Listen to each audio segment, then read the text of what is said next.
ابو العاص عیسیٰ بن محمد طہمانی بیان کرتے ہیں، اللہ تعالیٰ جس قدر چاہتا ہے اپنی قدرت کی نشانیاں ظاہر کرتا ہے اور ان کے ذریعے اسلام کی عزت اور شوکت میں اضافہ کرتا ہے۔ ان میں ایک جو بات ہم نے اپنی آنکھوں سے دیکھی اور ہر پہلو سے اس کی تحقیق کی تو وہ مبنی بر حقیقت ثابت ہوئی۔ وہ یہ ہے کہ میں خوارزم کے شہر آن میں گیا جو خوارزم سے نصف دن کی مسافت پر ہے۔ وہاں مجھے بتایا گیا کہ یہاں ایک شہید کی بیوہ ہے جو عبداللہ بن طاہر کے دور سے بغیر کھائے پیے زندگی بسر کر رہی ہے۔ اس کا دعویٰ ہے کہ اس نے خواب میں کوئی چیز کھائی ہے جس کی وجہ سے دنیاوی اکل و شرب کی طلب ختم ہو گئی ہے۔ چنانچہ میں نے اسے دیکھا اور اس سے کھانے پینے سے بے نیازی کا سبب بھی پوچھا تو اس نے مجھے بتا دیا، پوری تفصیل سے سنایا۔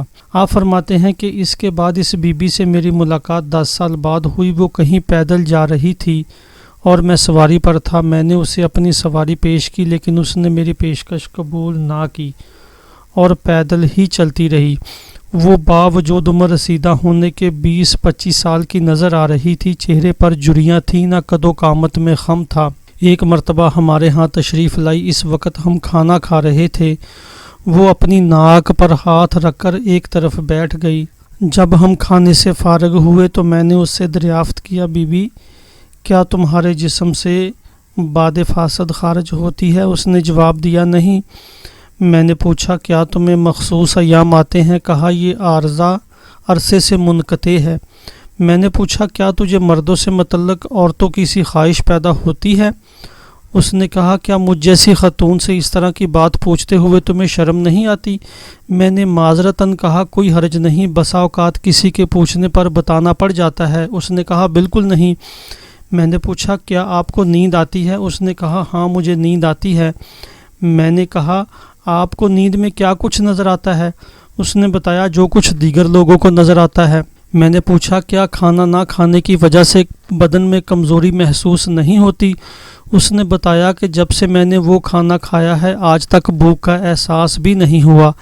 یہ بی بی صدقہ قبول کر لیتی تھی، اس لیے میں نے پوچھا، صدقہ و خیرات کو آپ کس استعمال میں لاتی ہیں؟ اس نے بتایا، میں اپنے اور اپنے بچوں کے کپڑے خرید لیتی ہوں۔ میں نے پوچھا، کیا آپ کو ٹھنڈک اور سردی لگتی ہے؟ اس نے بتایا، ہاں سردی لگتی ہے۔ میں نے پوچھا، کیا پیدل چلتے وقت آپ کو تھکاوٹ لاحق ہو جاتی ہے؟ اس نے بتایا، ہاں۔ کیا میں انسانوں میں سے نہیں ہوں؟ میں نے پوچھا، کیا آپ کو نمازوں کے لیے وضو کرنا پڑتا ہے؟ اس نے کہا، ہاں۔ میں نے پوچھا، کیوں؟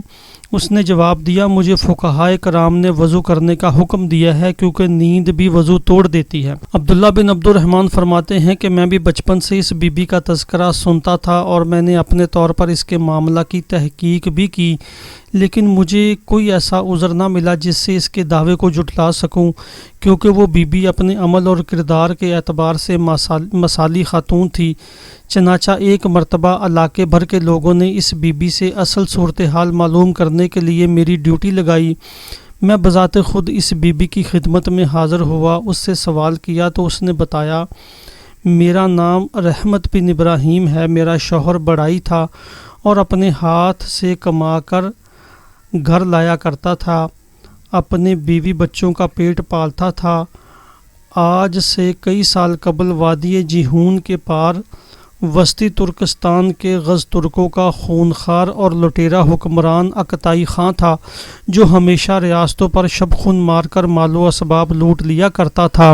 آس پاس کے کمزور امراء اس کی لوٹ مار کے خوف سے سہمے رہتے تھے اور اسے خراج بھیجا کرتے تھے۔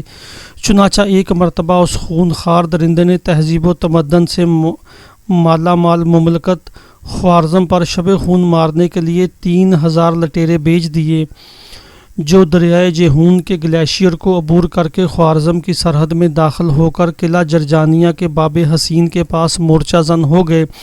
والی خراسان عبداللہ بن طاہر کے مقامی منتظم کے پاس مدافعت کے لیے مطلوبہ قوت موجود نہ تھی، اس لیے اس نے ان لٹیروں کا مقابلہ کرنے کے لیے عبداللہ بن طاہر کی خدمت میں ایک وفد بھیج دیا کہ وہ مطلوبہ کمک فراہم کرے۔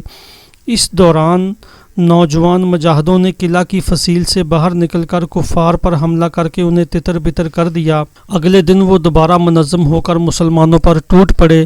مسلمان مجاہدین